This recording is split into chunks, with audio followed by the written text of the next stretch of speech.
Hello class, and today I'm going to be showing you how to compute the single sample t-test, and it's super easy. It's going to be so easy, you're going to be like, what? That was so easy. But there are a few things that you need to know about it that are important. So before we get into the specifics in terms of how to do it on SPSS, I wanted to talk a little bit about when the single sample t-test should be used. So it's basically used when you want to test whether the mean of a distribution differs significantly from some preset value. And that preset value is typically a mean, and that mean could be a hypothesized value or a particular value of interest, or it could be derived from previous research. So for example, a track coach has a set goal for his athletes to run a 5-minute mile. And if you don't know, that's pretty fast. Does their average time significantly exceed 5 minutes? Okay, so that's a question where you kind of have a variable of interest. You want to know if their average running time is significantly different from 5 minutes. It could be 4 minutes, it could be 6 minutes, it could be whatever. And again, that mean or that value could also be a preset value derived from previous research. So is the final grade for my current stats class significantly different than that of last semester's class? So if I know the average final grade from last semester, I can compare that against the average final grade from my current semester to determine if there's a significant difference. Excuse me.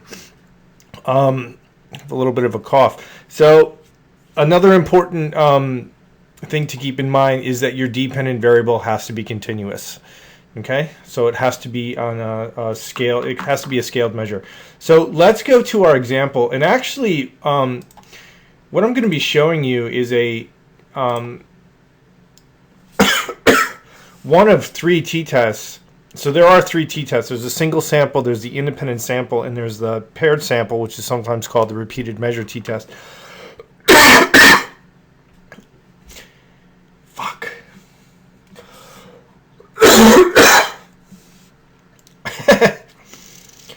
I really don't want to start a video all over, so I'm just going to just work through my coughing. Okay, so there are 3 t-tests, and I'm going to be using this kind of military example on PTSD to demonstrate how they can be used. All 3 different tests can be used to help address the same research question. So in our study here, we have a military psychologist who wants to test the effectiveness of beta blockers, which are a heart drug, and this is actually real research that's going on. But she wants to test the ability of beta blockers on the ability to block traumatic memories in veterans with PTSD. So she gives a group of returning veterans, 21 of them, the beta blocker drug for 1 month, and then she asks them to indicate on a scale of 1 to 10 their level of stress, 10 representing the most stress, and that's an important thing to keep in mind.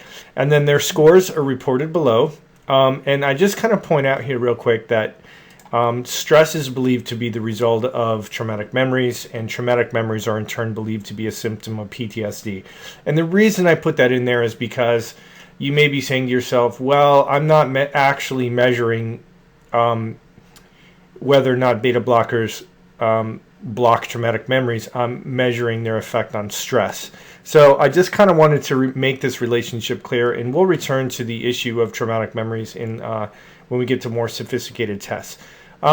So it is known from previous research that the average stress rating for soldiers returning from Iraq with PTSD is 6.7. Okay, so I know that from previous research. Okay, that's normative data that's been collected, for example, by somebody else.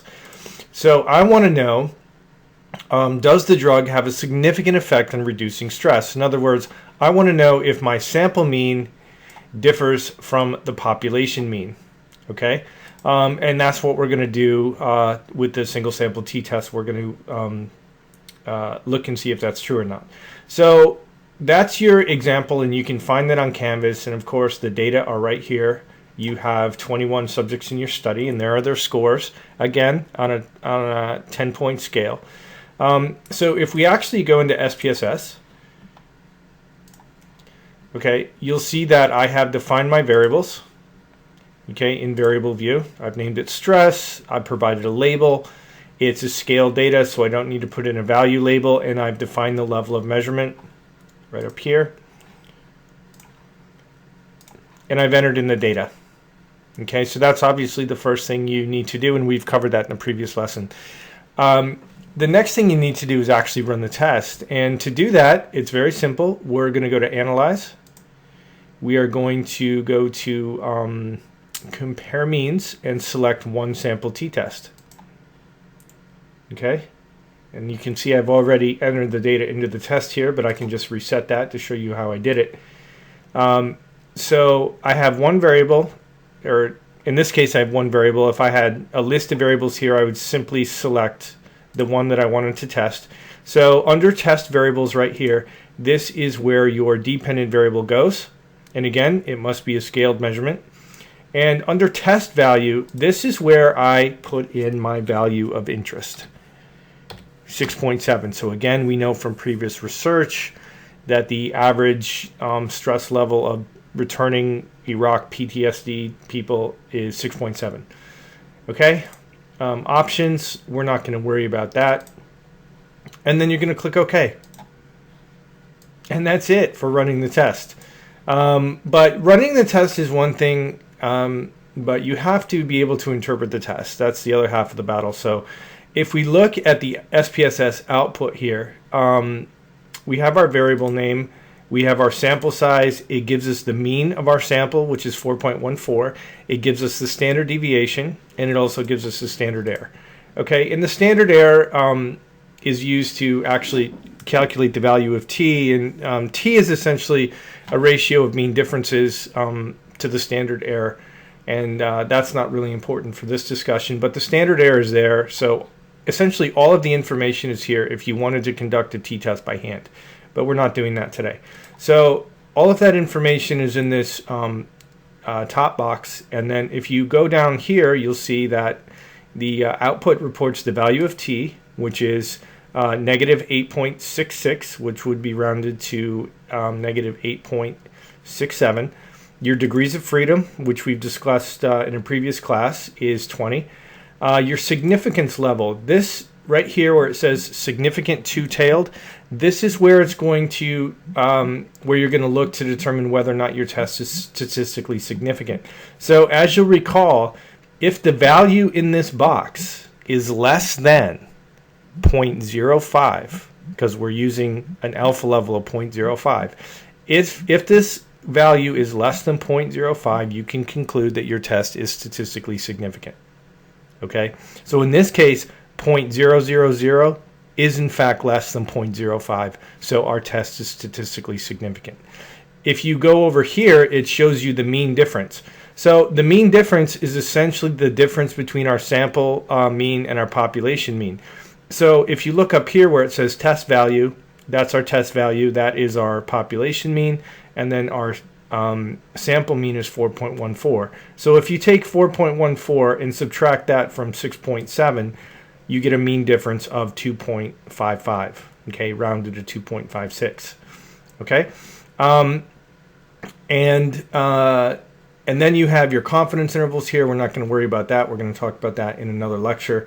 But that is basically your SPSS output, and again, it is statistically significant, which tells you that there is a difference between the groups. Now, one important thing to remember, and I probably should have said this first, is that when you are looking at your SPSS output, the first thing that you really should do, I know everyone wants to go down here and look at this and see if it's significant, and that's fine, but really the first or the next thing you need to do is look at the means and the direction of the means.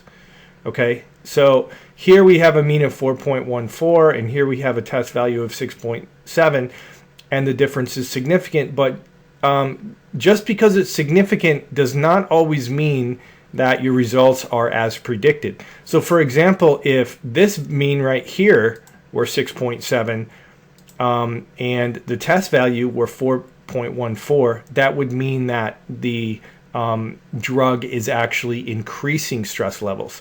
So because our sample mean is less than our population mean, in this example, we can conclude that the drug is significantly reducing stress. But again, if these means were reversed, it would be an entirely different conclusion we'd be led to. So when you are looking at your SPSS output, and you will hear me say this repeatedly, always look at the direction of the means to determine the nature of the relationship, regardless of whether your test is statistically significant or not.